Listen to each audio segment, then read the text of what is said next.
goddamn shame. All right.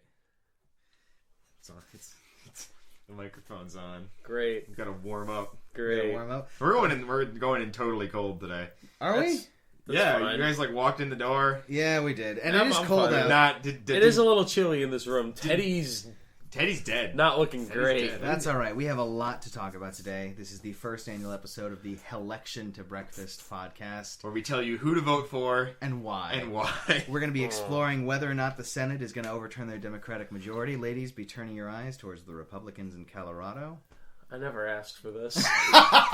And I'm out of things to tell you. I got nothing. You guys can hear By that the song. time you're listening to this, you'll probably be waking up from your voted. hangover and remembering that you don't really feel like going to vote today. Yeah.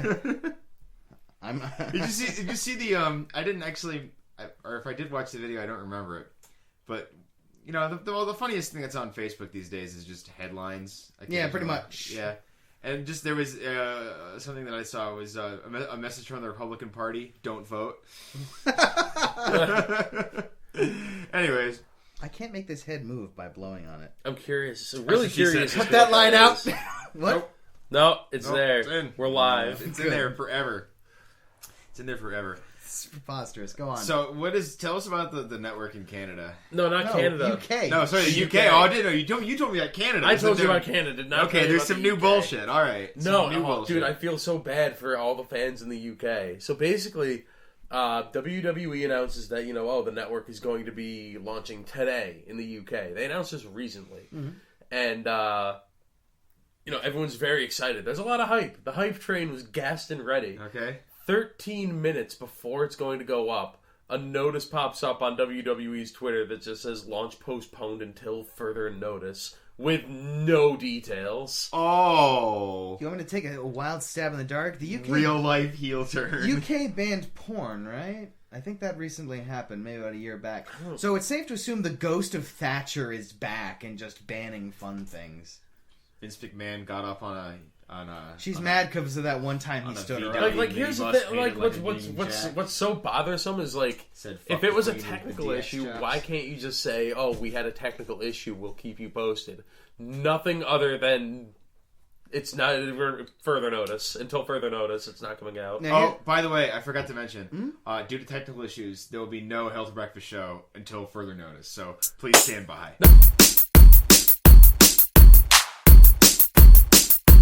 Yep.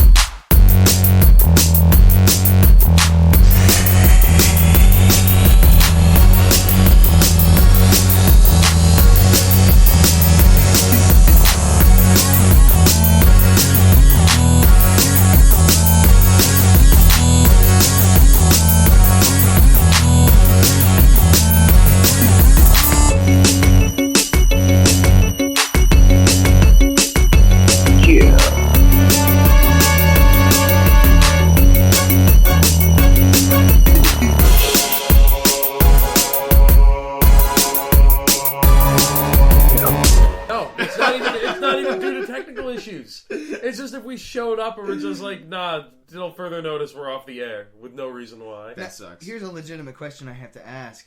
I assume people have already paid for it then. Or was it going to go live to be purchased? This is actually a free month of the network right now. They're actually giving away this month. I would hope so. They're not getting anything out of it. Well, no, I'm talking about everywhere. Yeah, Oh, it's okay. free. Like worldwide, You can the get it network for is free right now. this month, And you at home. and Especially you at home. they're giving away Survivor Series, which is interesting.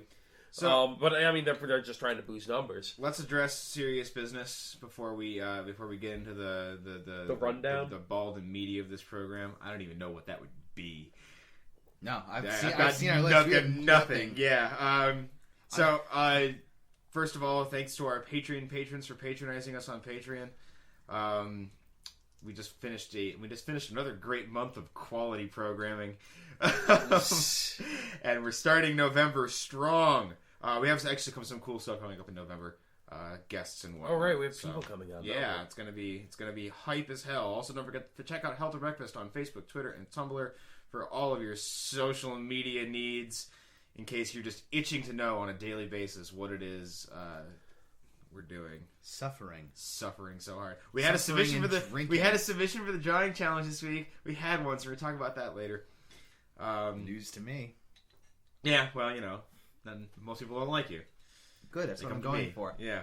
And of course, thank you to Mike Rasmus for our wonderful intro music. Let's run down the hit list from last week. Mr. Ryan Kennedy, how much Guilty Gear did you play? I got a good 12 hours in. That's good. That's a lot of hours. Well, for those, it turns out there's only 5 games in the Guilty Gear franchise, but there are also like 20 Guilty Gear games. This is a version Just of like Street Fighter. This is a version of Guilty Gear XX. Okay. And for those who aren't aware, the way that Guilty Gear runs their story is there's a story mode for each character, and there's 3 paths depending on how certain things are done. Like beat this opponent under this time limit, and it branches into a different path. You unlock. If you beat 2 out of the 3 paths, you unlock the EX version of that character, which is basically that character from a previous version of the game. There's a lot of reason to do the story mode. I was having a ton of fun with it. Don't worry, I'm certain that they'll change up all the fucking controls on me once Exerd comes out. Either that or you're just going to make me play Bedman all night. That's what I'm going to do. I don't want to play Bedman. I don't even know what that is, but it's what I'm going to make you do. It's a man who fights with a bed. It's pretty self-explanatory. All right, then. The fuck else? I read some play about French people. That was really good. Truth be told, it's a weird play. It's very, very smart. This is No Exit by No Exit by Jean-Paul Sartre. Yeah. Oui, mais oui. Basic idea is 3 people are escorted into a garishly decorated hotel room, which you come to find out that's just what hell is. It's a bunch of hotel rooms. And they're let in one by one, and they make each other's acquaintance, and they quickly find out that they can't stand each other. Like, well, it's very obvious to us and everyone else here that we are intended to be our own torturers. Like, there's no torture chambers, it's just us. So let's just promise to ignore each other for eternity. And they can't. And it's a really, really smart play. It'll take you maybe half an hour to read. It's very French. Yeah, it's very French. It sounds French.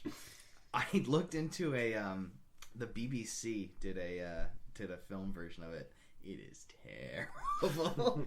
starring Dick Butkus? Oh God, I wish. No, that would have made it enjoyable. It's one of the worst examples of people in old timey films tended to speak in a very affected way. Yeah, and you're reading lines in a play from a different language. You just stare at them like, I don't think any of you actually are thinking about the things coming out of your mouth.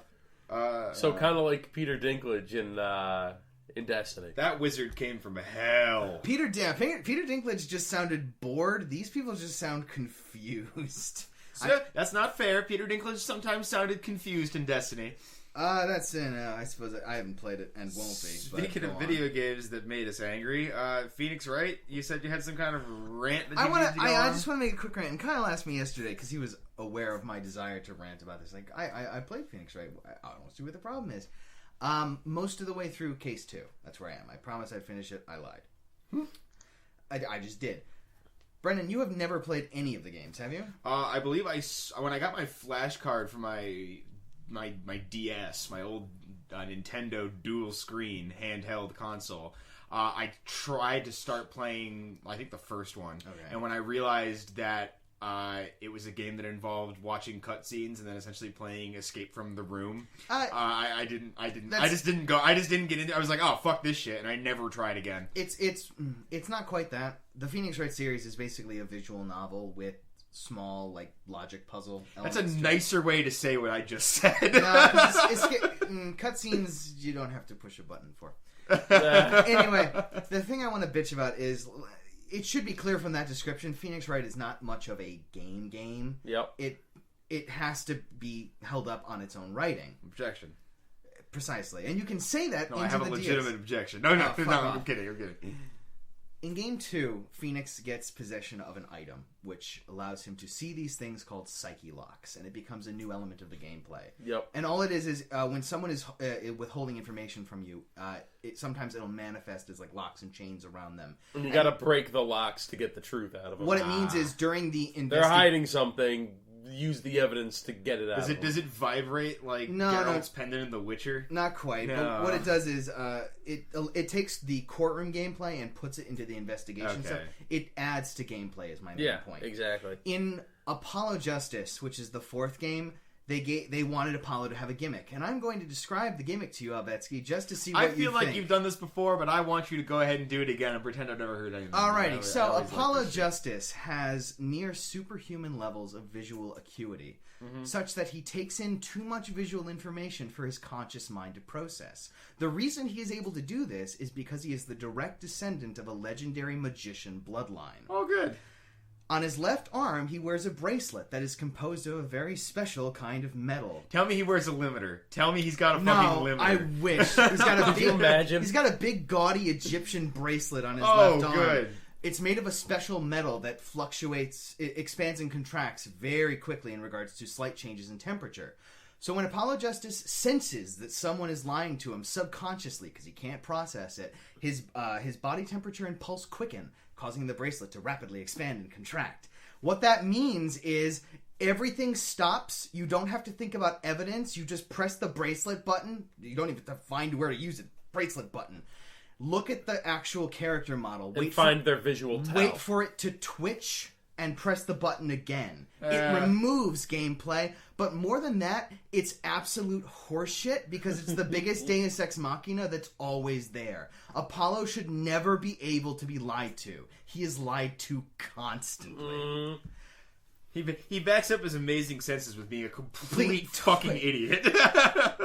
Basically, rather than having to say, like, oh, the witness is lying because of this piece of evidence, you're basically saying this person is lying because the game told me they're lying. It's lazy writing. Okay. Fast forward. That said, it didn't really offend me that much. Neither did I because it didn't happen that often. Fast forward to Game 5, where now Apollo is a lawyer, in Case 2 at least, and he's partnered with Athena Sykes, who's the new character.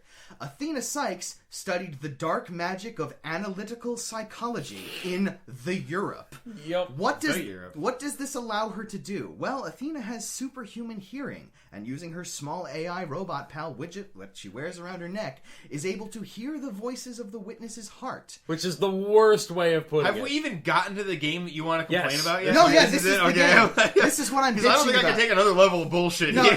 This is what I want to bitch about, because now the two of these people... He's setting the stage. Apollo and Athena are working together. Athena has... Here comes the other shoe. Athena has superhuman hearing that allows her to hear the voices of the witness's heart. Stop saying that. I hate the way they put it. say it all the time. I know they do. It's like when Superman knew his dad died. But that's the exact quote that I'm using from the game. I know you are. She plugs it into her widget program, which allows her to pull out images of what the witness saw but didn't testify to that pops up on her computer screen. And that's barely gameplay as it is. Why even have a game? Because what you do in those segments is you don't even press a button. She just says, "We're doing this now. Widget time." There's a happy button, a sad button, a confused button, and a green button. I can't even bother. A happy button. Was that the happy button? Happy, sad, confused, and angry. Those are the four. They blink as the testimony goes on, and you look for the blinking light that seems out of place, and you press it like Simon says. Voila. You have read the mind of the witness. So we now have someone who can read the mind of the witness and gain images that you could conceivably print out on paper, combined with someone who cannot be lied to. But they keep getting fooled. They still manage to get bamboozled at every turn. It's such lazy goddamn writing with Deus Ex Machina is coming out of every orifice. The one thing I do like, and it made me love the prosecutor Blackwell, who's an escaped... he's a convict. He's a convict prosecutor samurai with a hawk. I love his hawk because Apollo goes to do the bracelet thing, and he unleashes the hawk and makes bat its wings at him. He's like, "That's bullshit. You're not doing it in my courtroom because the hawk is going to stop you." I love this guy now. He's pretty good. I like him a whole lot. No, you're absolutely right. It breaks the immersion because Phoenix Wright already barely understands the legal system. Mm-hmm. There's a point in the first case, which is garbage, by the way, and is a very bad tone setter, where the prosecuting attorney gives his opening statement and immediately calls for a verdict. And no one says anything. He hasn't presented evidence. He hasn't called a witness. It's the most fast forward. It's a Phoenix Wright game. Make it tense now. It's pretty much what fucking Von Karma did in the first game. Yeah, but that's Von because Karma they you built him up to. Yeah, you built up Von Karma like case after Where case. basically he intimidates the judge into giving the a writing. verdict. The writing has gone downhill. The gameplay has become very fractured and scattered. I'll tell you what I think next week. I'm going to be quitting around my 5th playthrough, I think. Here's the thing. You're absolutely right, but I still enjoyed my time getting through that game. I'm enjoying the second case a hell of a lot more than the first one. Like, I'm actually into it, but at the same time, like I said, I'll come back. The whole pointing out the conflicting emotion thing, it pops up just enough to bother you, but no more than that. It bothers me because it's always in the background. Why is Widget not always on? Yeah. Why is she not constantly reading the minds of the witnesses? See, the way I think what they should do is just like I feel like they were just like, we need to work a new gameplay mechanic in here. But it's like, I don't know if you needed a new gameplay mechanic. I think you could have been just fine being like, she has very acute hearing. She can kind of point out, hey, this person's statement sounds shaky on an emotional level. It's bad writing and it removes gameplay. Join us next week on Health and Breakfast. We just play fucking Phoenix Wright. That'd take way too long. Fuck Metroid Fusion. Fuck that game. You're just bad at it. You're just bad at it. And you suck. Well, I beat the spider boss, and then I gotta beat the fucking you still SAS haven't fucking gotten through that I SAS? haven't even tried. Because fuck it. Have you looked up a fucking video yet? No, I haven't. But I don't have any sympathy for you. Okay, we last spoke about this maybe 12 hours ago. And to be when fair, I left your house. So I haven't had the time to do this. To be fair, but you didn't do it yesterday either. They don't know that. You were getting so salty. Yeah, I was very salty. But I did... so I don't really feel comfortable counting that as part of my hit list this week, but I did pick up a very nice collection of Mike Mignola comics called The Amazing Screw-On Head. It's not Hellboy stories, but they're all very good. And it's actually kind of they're more humor related, which is a little interesting to see from someone like him. Like I said, I always saw humor in Hellboy. Yeah, a little bit. They were wisecrackers. They were wisecrackers, but these are actually like The Amazing Screw-On Head is supposed to be a comedy story. Oh, okay. Well, it is named The Amazing Screw-On Head. I did finish American Gods. Not my favorite book I've ever read. Where did it leave you? Where did it leave you on Gaiman? Let's ask that. I would rather read his comics. I find him to be. You'd rather read Sandman. Yeah, okay. I find him a little long-winded for my taste, but yeah. Here's the thing about Sandman is I love Sandman's long-windedness because there are entire volumes where the Sandman only appears in the background. Yeah. Like one of my favorite volumes is a couple gets in a car accident and end up at the inn at the end of time, essentially, and they just swap stories where the Sandman appears at the end. I would if I would read another Neil Gaiman novel if I needed to sit on the beach for a week or was going on a plane. Sometime where I had some time to kill. I mean, if you want shorter Gaiman, the one book I would recommend is Neverwhere, which is about a third of the length, which I find to be a fault, but maybe you like it better. Yeah, well, I'll give it a go at some point. I'm going back to my other reading list at this point. The Wolf Among Us. I did finish episode 3. Yeah. I had some bullshit with episode 3 that we need to address. All right, I'm willing to address it. Do you remember that part at the end of episode 3 where Bigby hulks out and you fight the guys in the alley and then you get all shot up? Yeah. And then Bloody Mary's coming at you with the axe. Yeah. And you have to mash Q to get up. Yep. But it's supposed to lose one. Did you know that you can totally be super good at mashing Q and have that bar be at full the entire time? Yeah, but then that's what I did. Yeah. It doesn't do anything. It didn't piss you off? It didn't piss you off that it was so... It's like, I feel like that's one of the greatest strengths of the Telltale adventure games is there really is not a lot of branching paths in the Telltale adventure games. What there is, however, is the illusion of such. Mm-hmm. And I think it's... I actually used the phrase legitimately today, failure of the game design. When you have a moment like that, so you're thinking Cage thoughts. The quick time event should not they should have made it so that no matter how hard you mash it, you can't get it up to. No, full. You're right. I think it was just an oversight, honestly. Yeah, and I agree, but it right at the end, basically, it didn't make me mad, but I was just like, that's weird. What made me mad was I don't like Bloody Mary. She's my least favorite kind of villain. She has the cheapest heat, and I swear to God, on her exit, she stopped to turn around no less than 5 times to say a cliched villain walking away line. And Yeah, like, I hate that villain so much. I have to ask because I watched the end of episode 3 on YouTube just so I had context for what he was bitching about on Skype because he got me up early this morning to bitch about it. Yeah, the crack of 10:30 a.m. I hate that time of day. Is Bloody Mary similar in archetype to a Harame Nui from Kill la Kill? Yeah, 100%. But you didn't mind Nui. Or you appreciated her in the context. I think that you are misappropriating. I think that you are misappropriating how much I didn't mind Nui Harame. I freaking hate her so much. You hate her, but do you consider... No, I hate that. I hate that archetype. I think that's a horrible villain archetype. So you think it's poorly written? Yes. Why? Because it's like everything is wrestling. It's cheap heat in the WWE. It's coming in wearing the shit green, and your insults mean nothing to me. And here's a picture of Putin. No, it's basically you're a villain because you showed up and killed everyone I like. The difference between cheap heat in the WWE and cheap heat in a game like this is cheap heat in the WWE tends to draw on real world events. Yeah. In this, that kind of character archetype exists to cash in on existing heat in the world, if you know what I mean. Like, you would not think her cheap heat if the story itself didn't support her. Like, if you think of the story as building towards giving her that level of hatred from you, I appreciate that character doesn't add anything, but it can cash in on damage. But again, it's like my anger at the character was not related from a plot standpoint. It was, oh great, here's this character. I fucking hate this character. Okay. So, we'll see how it goes. I want to know, other than that... it was good. Well, what I want to know is... what did you do at the funeral? I was very polite. And then I was very polite, and then I punched the guy with the shotgun. Okay, so you did punch the Tweedles out. Oh yeah. Okay. What about the section where you can choose the 3 places to go? I went to the Trip Trap, and then I went to Crane's apartment, and then I went to the last place, Tweedle. Yeah. You know, I did the exact same order, and I kind of I wish we did it.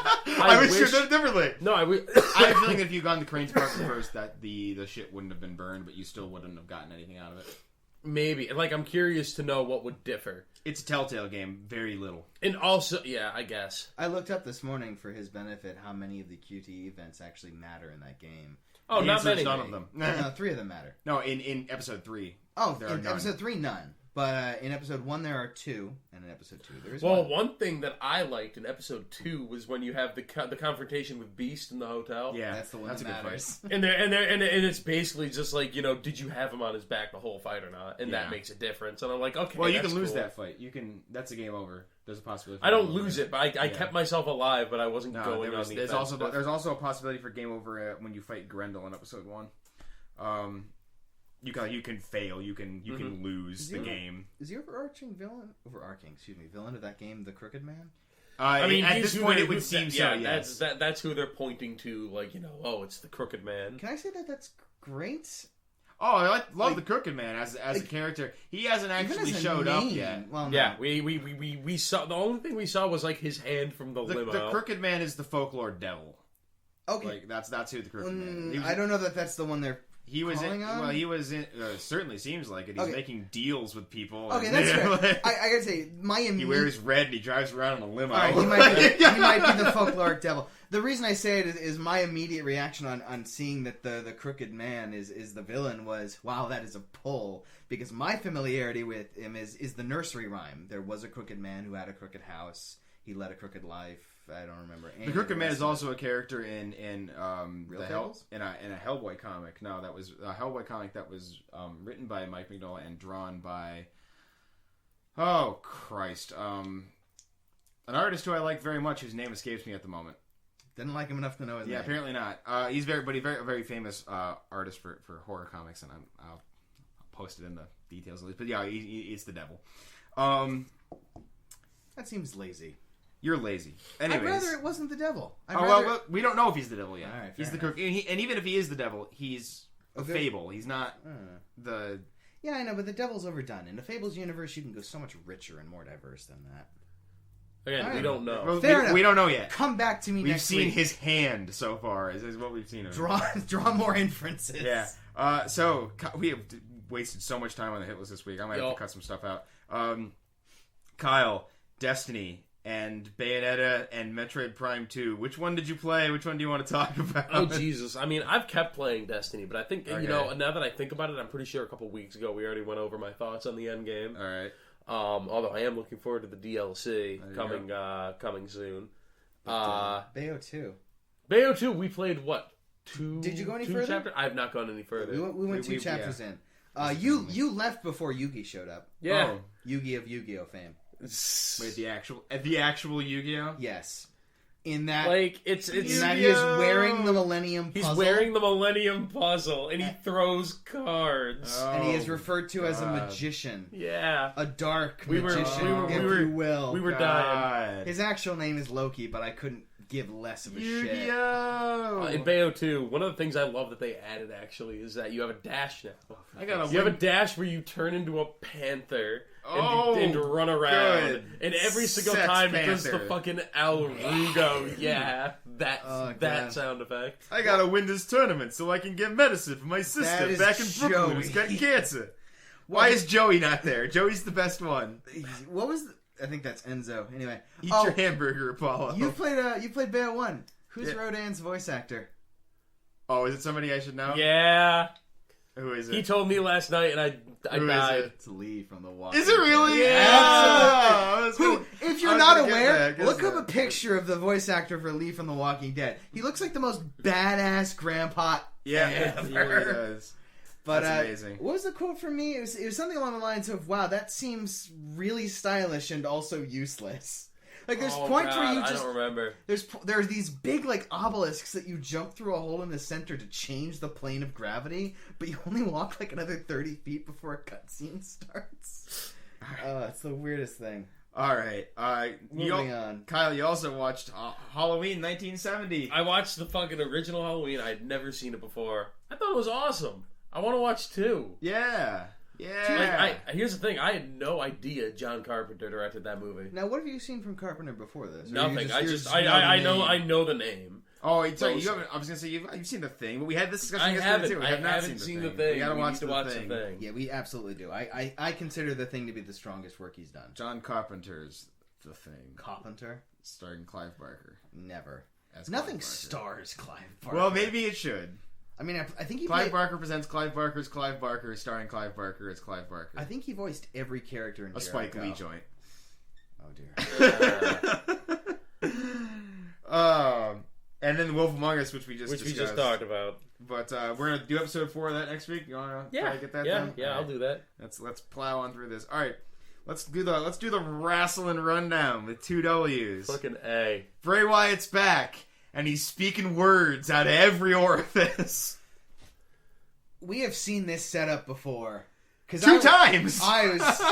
Well, no. I never saw the setup with, what's-his-face, Cool Dad. Yeah. With Jericho. There really wasn't much of one. Yeah, no, like, I consistently had to turn to Kyle, because I know you don't pay attention, and ask, like, what is the gimmick between the Wyatts and Jericho? And I was never able to get a straight answer. It was a fairly weak reason. Yeah, it was like, you're the savior, but I'm the savior, which, I don't know. We're both the savior. We can't both be the savior. Especially because they had just done that, but kind of stronger with Cena, which was Cena, you call yourself a Superman, but you're a Superman the world doesn't need, essentially. You're Superman, I'm Batman. All 3 plots have been, I'm gonna corrupt you. Not...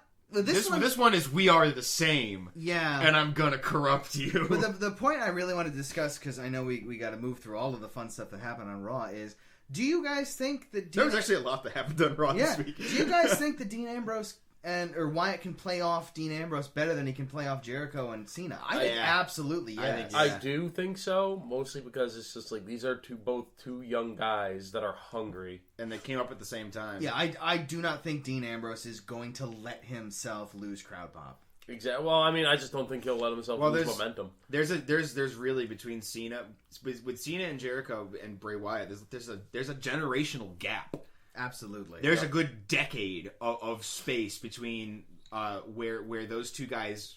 I guess you can still argue that John Cena is at the height of his career now, But his character archetype isn't. The peak of both of those characters, John Cena and Chris Jericho, was like 10 years ago. And Bray Wyatt is a very, very new world professional wrestling kind of character.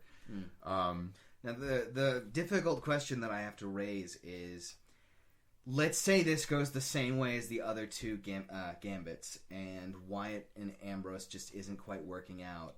One of them has to kind of throw the other under the bus. Like, I could see Ambrose ridiculing Wyatt to save his own momentum.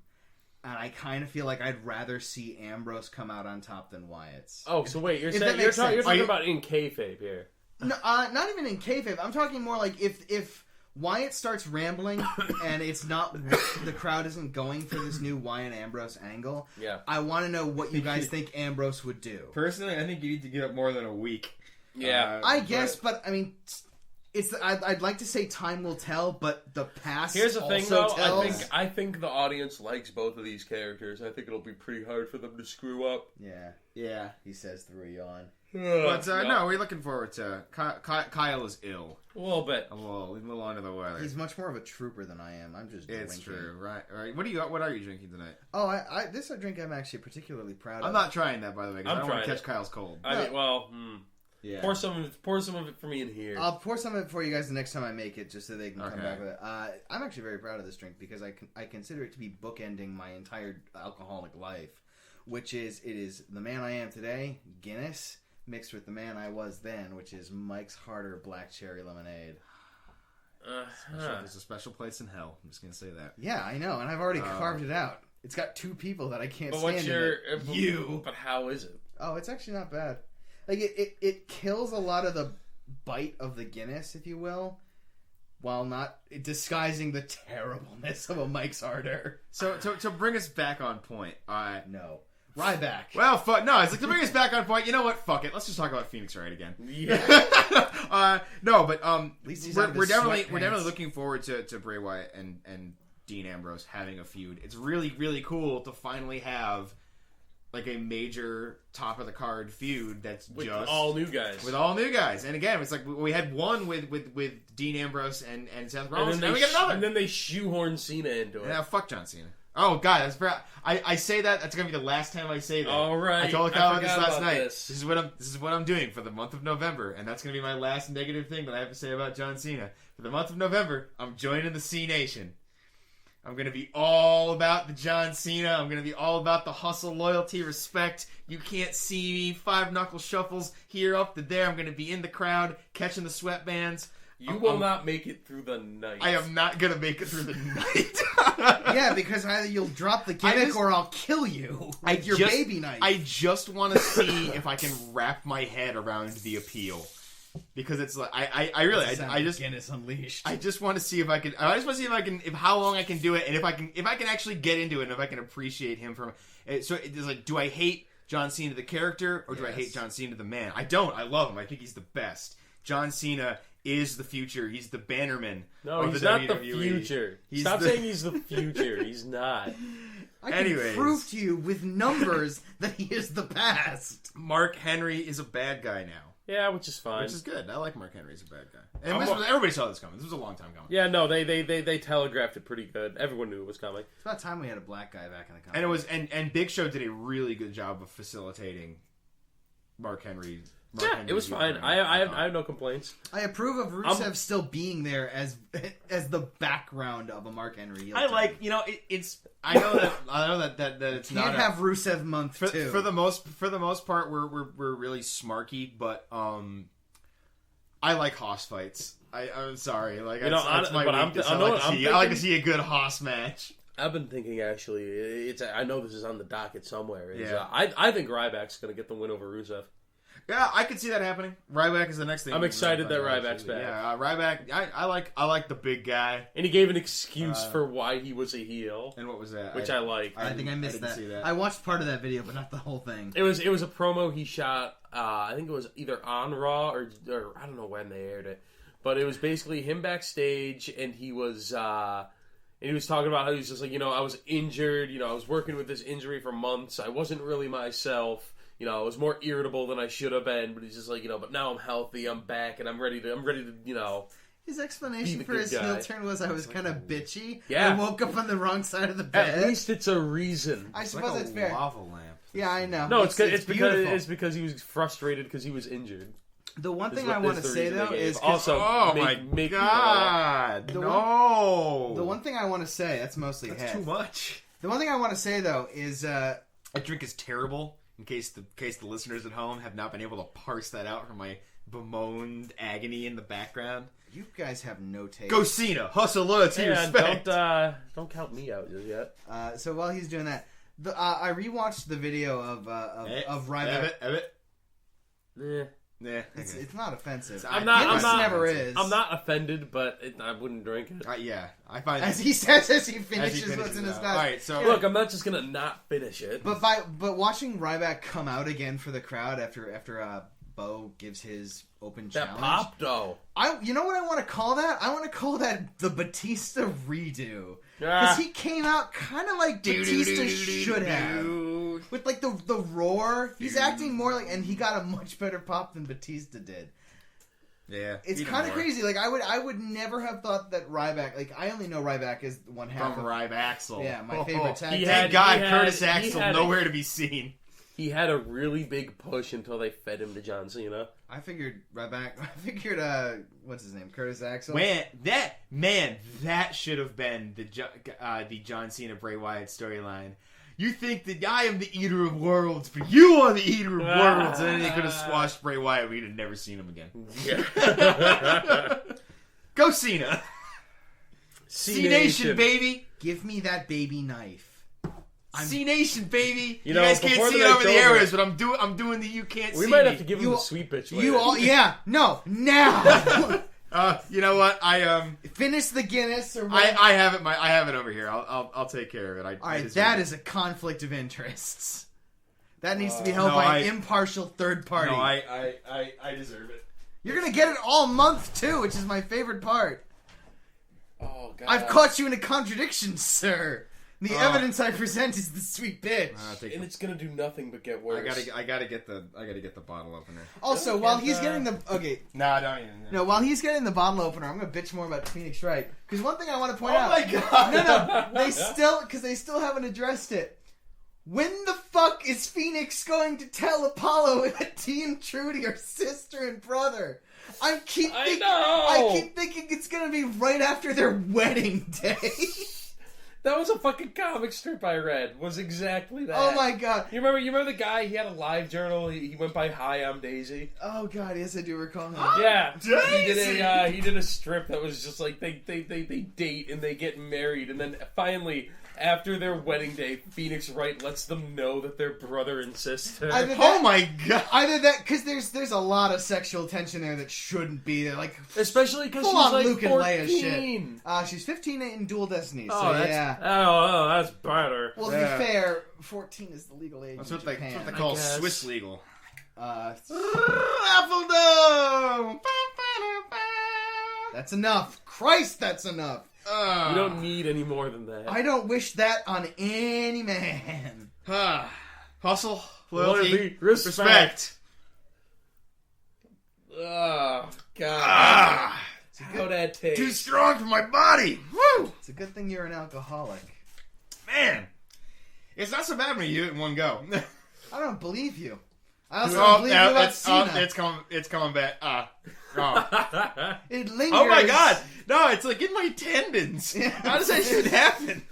It lingers and you forget. Whoa. You're a rock and roll suicide. Pretty much. Oh God! It hungers for more. That cork? No.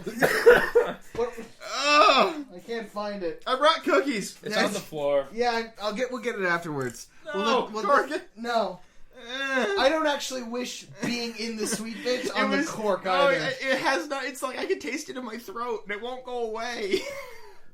Pour yourself some beer. God, it's so bad. Want some more of my Mike's Harder Guinness? Oh, that's enough about wrestling, I guess. We didn't talk about Damien Mizdow.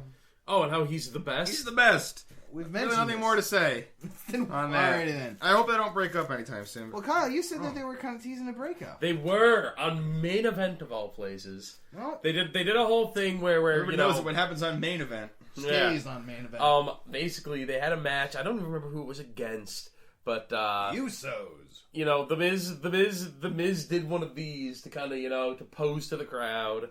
The crowd boos, and then they tag in Damian Sandow. The crowd cheers, and so the Miz turns around. He does this again, and the crowd boos. And then he points to Mizdow. Mizdow. To Mizdow, and he does the same thing, and the crowd cheers. And they go back and forth a few times, and the Miz looks appalled. That's something you see in cartoons. Yeah, I remember that. I love it. It's I remember that joke in like a SpongeBob episode. This past week's Main Event was actually quite good if you want to watch it. The network's free. You can watch it. We could. I could do that. It's not like I've been we busy at work.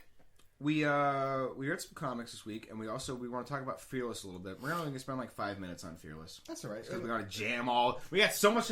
We were so worried about running light this week. I know. Turns out we have a ton of shit to just jam in here. You let me yell about something. Yeah. How could you think we had to fill time? I forgot to put the time on the clock. I should have done that. Anyways, That's all right.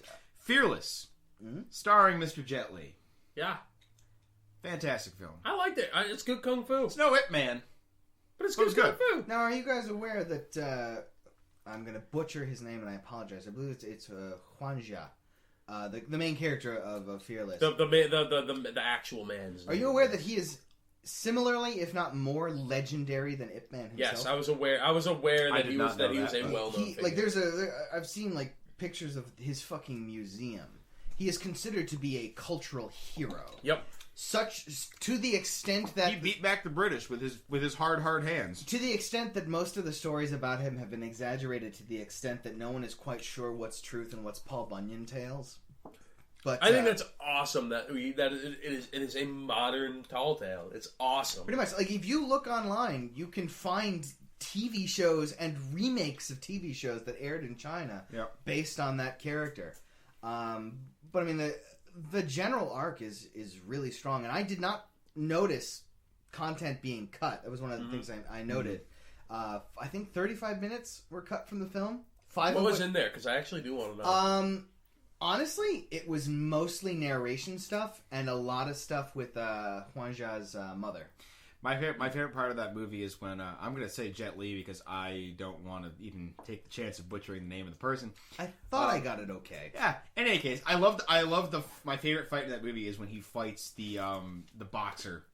The first one? The big Hercules Jones or whatever. The British guy. Yeah, the one he saves. Yeah. Yeah. Thanks for not killing from the me, horrible bro, guy. CG spikes. Yeah. No, I like that. Somebody has to die on spikes in the movies we watch. It's getting But too then close they never for comfort. do. Gentlemen, let's talk about death waivers.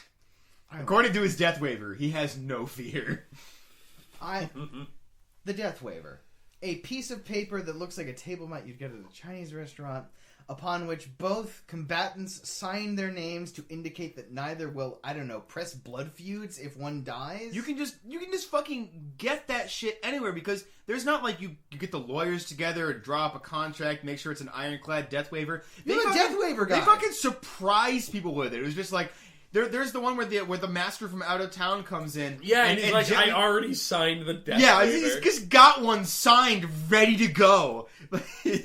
That is the perfect narrative tool, and I have to assume it's real, or at least was real back then, because blood feuds being what they are. The fact that is such an ingrained element that he has his wall papered with them. That was awesome. The other thing is they live in a world where kung fu is that much regarded. It was his whole obsession with that his family would never lose again, wasn't it? Yeah. Yes. After his father pulled the punch, I think it is a formal recognition that the two combatants. If I die, no ill will. Yeah, no, don't prosecute the guy who kills me in this fight because family I is recognize important that. in China. Yeah, and we can just see from the main character's desire for perfection of his family name, he would totally have sought revenge had there not been a death waiver in place. He did it, as a matter of fact. Well, no, he did it because one of his students lied to him. Yep, he did. But he didn't know that when he was seeking revenge. The one point I want to raise before we end our brief discussion on Fearless is What do you guys think of the way that the plot kind of develops? Because the way that the first act works is it's kind of the fall of this. Yeah, it's a fall. It's a fall, and they're climbing back up to whatever. But his redemption is more like the redemption of China. And it's not even so much a redemption of China. It's showing them up to their British oppressors. Yeah. I almost wonder if that third act... I mean, I know it's based on real events, but I feel like the third act almost distracts from his own redemption. You know, you might be... Maybe, but I mean, the thing is, it's just like, it's a Chinese movie. That's fair. I can't... It's a feel-good ending. He dies. I mean, yeah, but he dies like Jesus. Exactly. Yeah, but... Chinese Jesus. Yeah, Chineses. The worth of his death is determined by a Japanese guy being honorable. Yeah, you're... No, but it is and a sellout not being. It is a man through his actions, through his skill and through his actions, manages to demonstrate to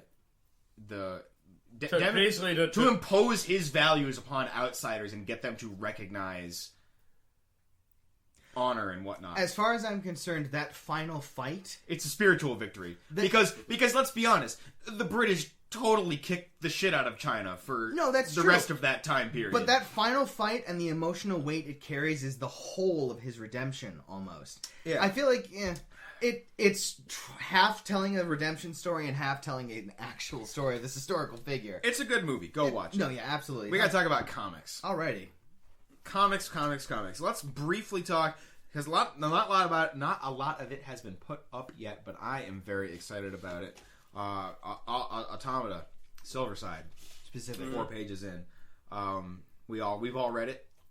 Yep, I'm sure of it. About 10 minutes ago. 10 minutes. No, it was about 45 minutes ago at this point. Oh, wow. Yeah, I talk a lot, but what do you guys think? Are you excited to read more of this? Or? I'm loving it. Yeah. Always have been. I mean, I'm waiting for... here's the thing, is it's just like, I read the first few panels of the first go-around with that. Yeah. And it's just like, so I'm not attached to the characters or anything. Yeah. So it's like, I read this thing and I'm just like, okay, I can get into this, but there's nothing driving me. Have you read the older Automata stuff? No, he hasn't. No, I just said that I haven't. Oh, I read like the first few panels of the first. I gave him a bit of context. He was reading it next to me. But compared to, because the original Automata was part of 3 possible stories that viewers of Penny Arcade voted on. One of them was Jim Dark Magic, which I believe got a rousing 3% of the vote. I think it was 8. Pretty sure it was 8%. Pretty sure it was 8. Whatever. The other 2 were Lookouts and Automata. Lookouts won by like a percentage point. The problem with Lookouts is it isn't...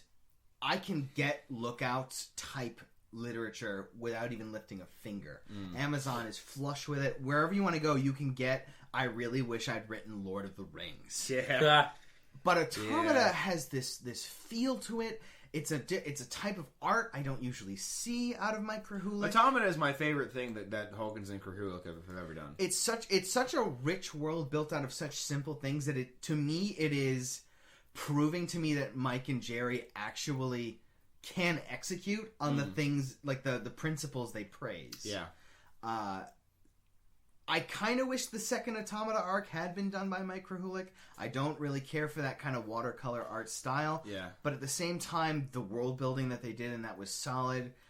It's just, it immediately grabs you because it is a noir story with robots. That's what I was gonna say. It's especially a reason that you will really enjoy it, because I know you like those kind of gumshoe detective stories. Yep. And that's definitely that's exactly what this is. No, and I can see that. Robots. I can see that. Yeah. I mean, I should go back and read it. Just gotta, I'll send you the links later on so that you don't have to. I was under the impression. I'm sorry. I was under the impression that you had read the first 2 chapters already. All right. You've already told us. That's on me. I made a mistake. You've told us we're not allowed to discuss Penny Arcades. None of it in this house. No dad comics in here. I love Chris Straub and his children. Chris Straub was one exception. He's a mocha Jesus. I hope babies end up in Brood Hollow. I love you, Chris Straub. Why won't you love me back? Why won't you listen to my podcast? I don't know. Probably because you don't follow him on YouTube. No, I watched some of his buddies' movie reviews. You ever listen to any of those on the Chainsaw Suit YouTube channel? No, Mikey? Yeah, it's so weird. If you've never listened to it, Mikey sounds just like Chris Straub. Are they brothers? No, I don't think they are. They're just people who met across the spans of time. Have you? Their podcast. I don't listen to enough of their podcasts. They're very funny and they work very well off of each other. There is the same person. If you want to get a feel for the Chainsaw Suit podcast, I have just the clip and we can watch after we're done here. But they do a mock game show together called Chris Brown Tweet or Last Words of a Murderer. Oh wow. Alrighty then. Oh fuck! And Chris Jobs starts off the bit by going, "Well, I'm a big fan of Chris Brown and I'm a big fan of murder, so let's get this going." Oh man, Chris Straub is probably has been for a while and probably still is and probably will continue to be for the foreseeable future my favorite person on the internet. I'm in love with Chris Straub. Have my babies. Have my babies and then write comics about them, please. Yeah, he is the master of the deadpan non sequitur, which is about as far up our alley you can get without breaking our hymen. It's a beautiful thing. Lots of blood with the hymen. Write comics about it in our alley. Anyways, we've all now read. Did you read the second volume of Saga? Because I did send it to you. Okay. Yes. Well, we're only going to talk about volume 1 today. Oh, are we going to actually talk about it? I'll talk about it a little bit. We're gonna scratch the surface, and then next week we're gonna dive in whole hog. To what? Saga. Alrighty then. By whom? Oh, I'm sorry. Brian K. Vaughan and Fiona Staples. Beautiful. Yes. I almost said Fiona Apple. Nope. That is the wrong person. Really? Because I was going to say... Incorrect. I was going to say K.A. Applegate. Who wants to talk about Animorphs? Oh, Jesus. No, I don't want to talk about Animorphs. Please! I want to talk about her other series. The one where they go to Godland. Oh, God, Yeah! No, hold on. No, we can't. I don't have anywhere near the hours to talk about important. You know what I'm talking about, though. But you know what I'm talking about. Okay, what is it you're talking about? What the fuck was it called? Is it Elseworld? It might have been Elseworld. It might have been... Okay, essentially it was 6 Animorphs, but without morphing powers. And whenever they go to sleep, they wake up in, like, this mystical god realm. It is a realm in which I don't have any ideas. What were the Norse on about 1,000 years back? Loki shows up out of nowhere, and then there's Zeus. Why are they palling around? Because who the fuck cares? You know, honestly, it's pretty much what if American Gods was Animorphs. And had more preteen angst. Yeah. Man, I remember reading Animorphs when I was in like 3rd grade and being super hyped for there to be a fucking TV show. I loved the TV show. I watched like 2 episodes. Remember when that Jersey douchebag Jake got tied up in a chair so the Man, Yerks could get out of him? Fuck Jake, No. It's all about Marco up in this bitch. You gotta be kidding me. Were you a Marco kid? I was a Marco kid. You are absolutely a Marco kid. Yeah. Alright, here's a good... It's not even a game. Guess who I was? Let's think. It's gotta either be Tobias or much more likely the Andalite that was trapped in the body of an Andalite. I don't know, what the fuck was that guy's name? No, he was a regular alien. Andalite. No, he was the younger brother of the Andalite trapped in the body of a human. Oh. He was Axe or Aximili Escarot. Yeah, holy shit! Oh my You know what? God. I remembered it as soon as you said it, so don't feel too bad. No, but I remembered his middle name. And as soon as you said Axe, the entire name sprang full formed into my mind. Regardless, he was Elfangor's younger brother, and Elfangor was the one who gave him the power to morph. Is this on the docket? No, dude, the book where Elfangor is the main character, that was the best one. That was the big best book. one. The Andalite Chronicles. That was Did the you ever best read the one. Hork-Bajir Chronicles? Of course I did. Oh my god, let's just do a cast on that. That's all I do. You know what? Fuck this whole thing. Fuck Hell to Breakfast. We're not making comics anymore. Not making anything. We're just gonna go read Animorphs and talk. Maybe we'll record it. I don't fucking care. Kyle, leave. I hold your blood oath fulfilled. Get the fuck out. Alrighty, so Saga, if you're reading it for anything other than the sex scenes, you're doing it wrong. Discuss. Saga is a great book, and it starts with Prince Robot in a compromising situation. Truth be told, that is sex meant to impregnate and is therefore okay in the eyes of the gods. But it is with robot people, so it's kind of iffy. It's a little iffy. Is that a thing that comes apart? Like, did I not catch that? Oh, Prince Robot's wife is pregnant. Right, I understand that, but did I miss, like, are they a very conservative society? Oh god, no, Ryan's just being Ryan. I'm being an asshole.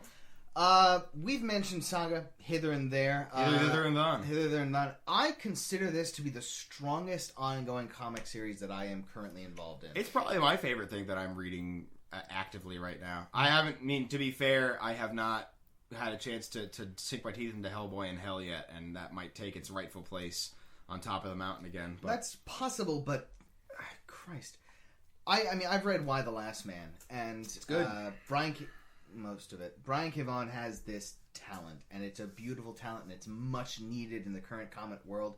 He writes the strongest, just the best female characters I've ever seen. Male characters, on the other hand, are a little bit weak. Can I raise a possibility? Cause they're not so much weak, but they are all the same person. Kind of. Yeah. To an extent. I want to raise a point Prince Robot, because we've all read up to Volume 2. I own Volume 3 and I'm holding it hostage because once I give it to them, they'll stop being my friends. Well, we're getting real close to that anyways, so give it to me to read. I have this paranoid feeling that one of them, Alana or Marco, are not going to survive till the end of the series. You said that to me as soon as I finished Volume 2. I tend to agree. I feel like this is going to be a series. I feel like one of them's gonna super die. This is going to be a series that's going to have a heart before the other. This is going to be a series that is going to have a heart-wrenching death. Well, here's the thing: it's just like it's being told from the perspective of their daughter. Yeah, so exactly. We're not safe. Yeah. But my point being, it's like that baby's getting out of there, but yeah, no guarantees on anyone else. But to prove my earlier point, one-word answers, gentlemen. If you got to choose which one of them survived, who would you pick? Alana, the mother. Kyle? That's 3 words, but I'd probably agree. Yeah, same here. Yeah. No doubt in my mind. Kill the dad! Alana... Brian K. Vaughan, if you're listening, kill the dad. Shut up! No, don't kill either of them! I love them! God, that is the... It's also the best, newlywed couple that I've ever seen in comics. It's a great comic. It's, I need to refresh myself on I'm just like... the first 2 volumes. When I refresh myself, I don't refresh myself as to the plot, I refresh myself as to the strength of the dialogue. Do you remember it's the scene in which their daughter Hazel is conceived. Yeah. And I believe the line from Alana is something like, did you just come inside me? It's like, well, you told me to. You told me to. That was yes, sexy Alana. Don't listen about. To sexy Alana. She can't think straight and she's obsessed with her nipples. That's just says, so real. She says crazy shit. Prince Robot is probably my favorite villain. There's a point I want to bring up in comics. I like the way they ended part 2. I want to read part 3. The only reason I didn't draw Prince Robot as my favorite villain when I did the 30-day drawing challenge because I had just drawn Conti, and they're pretty much the same character design. But Prince Robot is my favorite villain because he's entirely self-centered and he's almost entirely amoral. But they managed to show moments of vulnerability with him that he wants to go home to his family. But they're just so profound. And my absolute favorite one is when he is reading the book that is the hidden manifesto. Romance, yeah. And he's sitting on the shitter.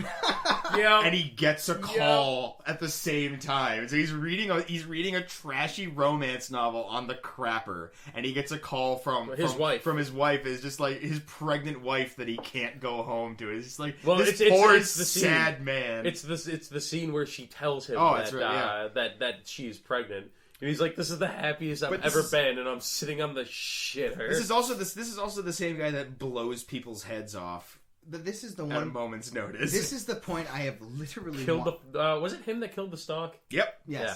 This is the point I have wanted to raise since I started reading Saga because it is what I consider to be the strongest part of the writing in the series.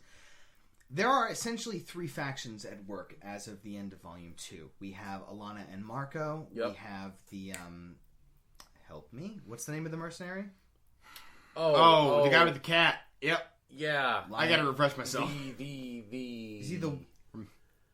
I can't believe it. I'm blanking too. All right, so the mercenary, and he's picked up a couple of people on his own way. He's picked up a slave with the sweet girl. cape and the cat. Yeah, I love Lion Cat. I'm sorry. Yeah, Lion Cat's pretty good. And Prince Robot.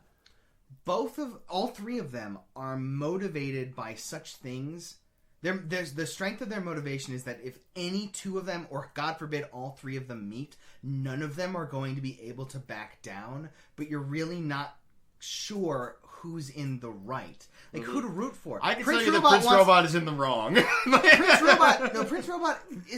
Prince Robot is pursuing an AWOL soldier, and he just wants to get back to his wife and his unborn kid, who are being threatened, mind you.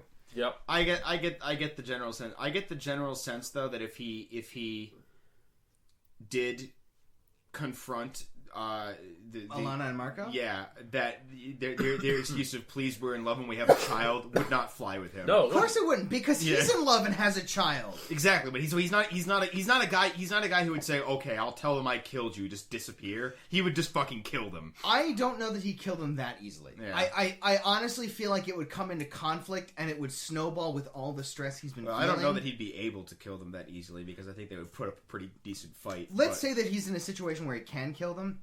It would snowball with all of the aggression and stress he's been feeling. He's just back from the war. He's having post-traumatic flashbacks. Prince Robot is not in the best state of mind. He's really not. Like, he's got a hair trigger. Like it's to the point where the story and the characters' motivations are such that I really hope none of them ever cross paths. And because someone's dying. Every time one of them does, it's immediate tension based on well-crafted writing. It's like they're gonna have to, though. The way that Volume 2 ends. They have to. They're going to have to cross paths. But, I can't say any more than I've said. We were supposed to spend like a minute on this. Next week. I didn't. Next week on the hit list for all of us, Saga Volume 3. We can get that done. Yes, there's something I can knock off.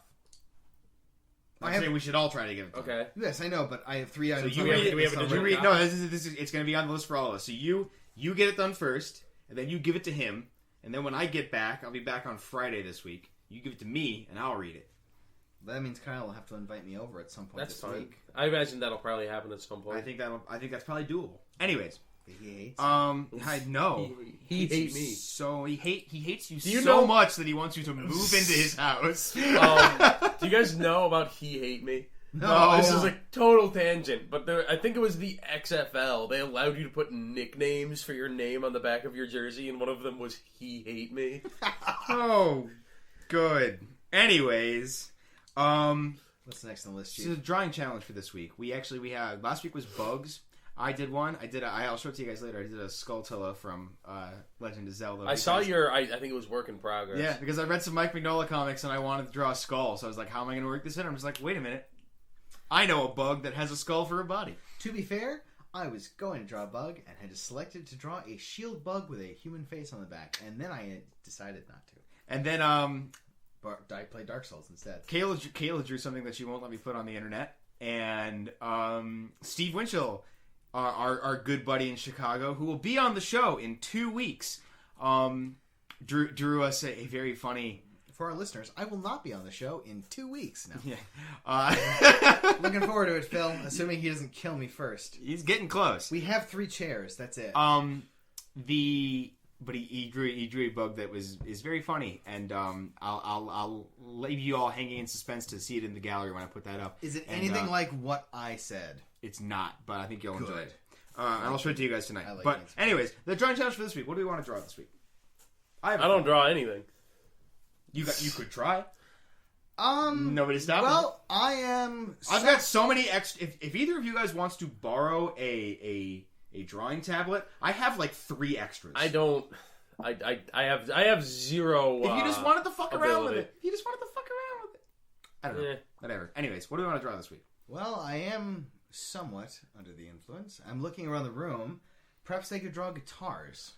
Nah, it's too easy. Too boring. I mean, that kind of detail work, again, is the same level of cars that it's important, but it's also tedious and difficult, and it's like, again, barrier of entry. I mean, could we pick a single element of architecture? I was thinking character design for this week, because we haven't done really a whole lot of that. Oh, really? Yeah, something. All right, then, in that case, let's give them a prompt and have them design a character around it. Okay, that sounds good. Alrighty, what do we want to do for a prompt? I'm gonna beat down some doors this week too, and harass some of the artists that did the 30-day drawing challenge. Just to challenge you to come up with something truly fresh, we could do something like the creepy guy who answers the door, almost like the creepy innkeeper, the creepy gas station attendant. I just had that in the comic. I know, and I want to prove that you can come up with a truly original character. You don't want to go to that. You don't want to go to that Indian burial ground. All right, so nothing but trouble up there. The character is so annoying in the movie. the creepy one that answers the door when your car is broken down on the side of the road.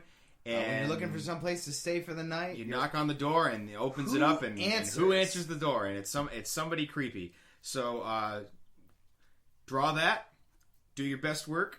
All are welcome to challenge it, and send it into helltopodcast@gmail.com, and we will put it in our online gallery, which I am going to be making this week. For real, now that we have submissions, one would expect it coming. I just gotta polish it off. Yeah, I'm turning the YouTube channel over to Ryan. We're gonna just do that completely. Anyways, so I have a webcam and occasionally am in my underwear.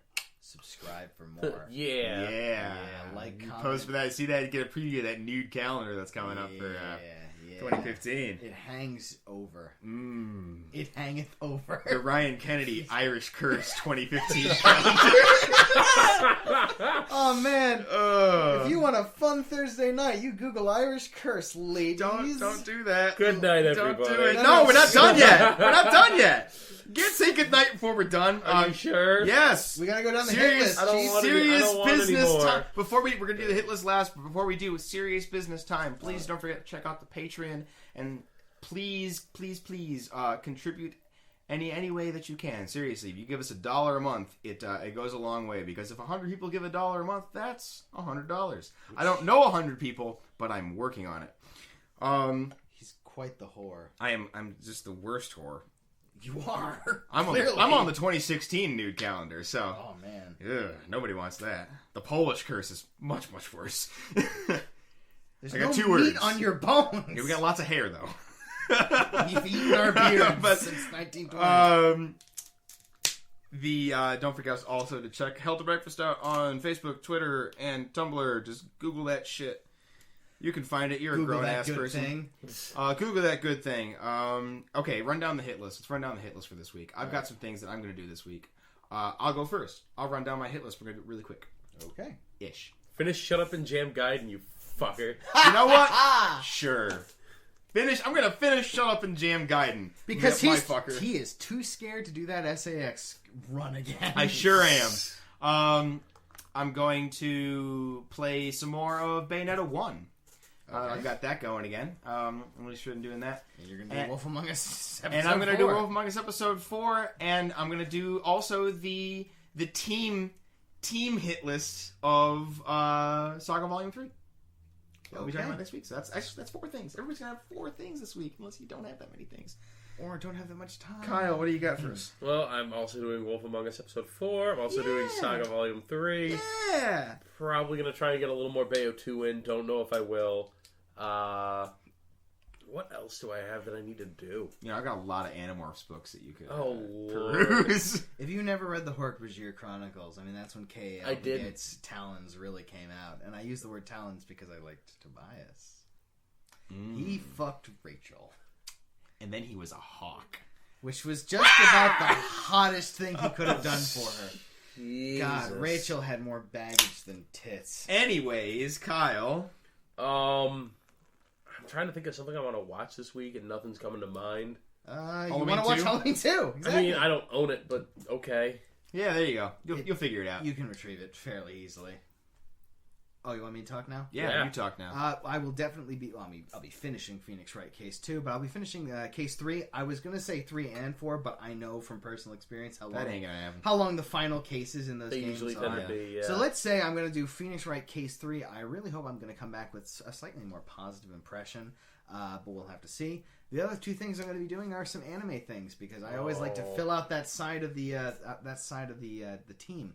I'm going to be pursuing a 1998 anime series called Serial Experiments Lane, which is supposedly a very avant-garde, very identity-focused anime series.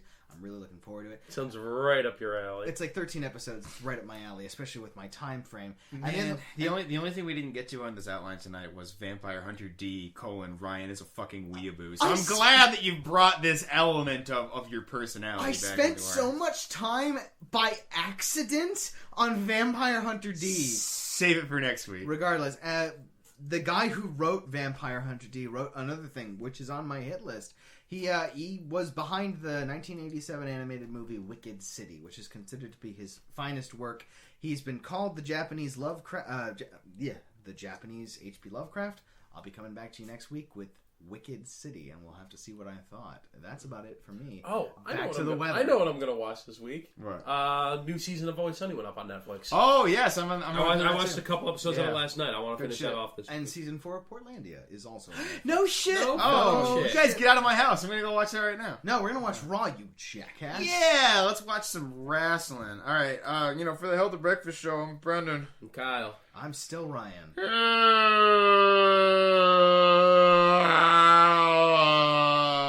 Fuck it out of my house. We'll see you next week.